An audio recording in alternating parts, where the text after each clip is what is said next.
ഇതുവരെ മലയാളത്തിൽ ബിഗ് ബോസിൻ്റെ 5 സീസണുകൾ വിജയകരമായി പൂർത്തിയായി. 6ാം സീസൺ 50ാം ദിവസത്തിൽ എത്തി നിൽക്കുമ്പോൾ ഇതുവരെയും നല്ലൊരു ഗെയിം മത്സരാർത്ഥികൾ തമ്മിൽ നടക്കുന്നത് നമുക്കൊന്നും കാണാൻ സാധിച്ചിട്ടില്ല. മാത്രമല്ല, പവർ റൂം എന്നൊരു സംവിധാനം കൂടി ഇത്തവണത്തെ ഹൗസിൽ ഉള്ളതിനാൽ പലരും നോമിനേഷനിൽ പോലും വരാതെ രക്ഷപ്പെട്ട് ഹൗസിൽ ദിവസം കൂട്ടുകയാണല്ലേ. ആദ്യമായാകും ഒരു മത്സരാർത്ഥിയോട് പോലും പ്രത്യേകം ഒരിഷ്ടം പ്രേക്ഷകർക്ക് തോന്നാത്ത സീസൺ ഉണ്ടാകുന്നത്. ഇപ്പോൾ ഹൗസിലുള്ള 18 പേരും കാര്യമായി ഗെയിമോ എൻ്റർടൈൻമെൻറ്റോ നൽകുന്നില്ല. ലൈവ് കാണാൻ പോലും താല്പര്യം തോന്നുന്നില്ല അല്ലേ? എനിക്കും അങ്ങനെയാണ് തോന്നുന്നത്. നിങ്ങൾക്ക് എന്താണ്, ലൈവ് കാണാനൊക്കെ ഇഷ്ടമാണോ? ഇപ്പോഴത്തെ സീസൺ എങ്ങനെയുണ്ട് എന്നൊക്കെ ഒന്ന് പറയണേ. സർജറിയും വിശ്രമവും ഒക്കെ കഴിഞ്ഞ് 2 ദിവസം മുൻപാണ് സിജോ വീട്ടിൽ തിരികെ കയറിയത്.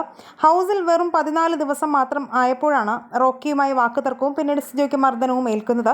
ഹൗസിലേക്ക് സിജോ തിരിച്ചു വന്നപ്പോൾ ശക്തമായൊരു ഗെയിം ഇനി അങ്ങോട്ട് കാണാൻ സാധിക്കുമെന്ന് നമ്മൾ ഓരോരുത്തരും പ്രതീക്ഷിച്ചു. പക്ഷേ നനഞ്ഞ പടക്കം പോലെയാണ് ഇപ്പോൾ ബിഗ് ബോസിൽ സിജോയുടെ അവസ്ഥ. സിജോ മടങ്ങി വന്നപ്പോൾ നടത്തിയ പ്രസംഗത്തിൽ തീപ്പൊരിയായിട്ടല്ല കാട്ടുതീയായിട്ടാണ് താൻ തിരിച്ചു വന്നിരിക്കുന്നതെന്നും കത്തിച്ചിട്ടേ പോകൂ എന്നൊക്കെ സിജോ വന്ന് മത്സരാർത്ഥികളോട് വീമ്പിളക്കിയിരുന്നു. പക്ഷേ തീയും പുകയുമൊന്നും ഇതുവരെയും കാണാൻ സാധിച്ചിട്ടില്ല.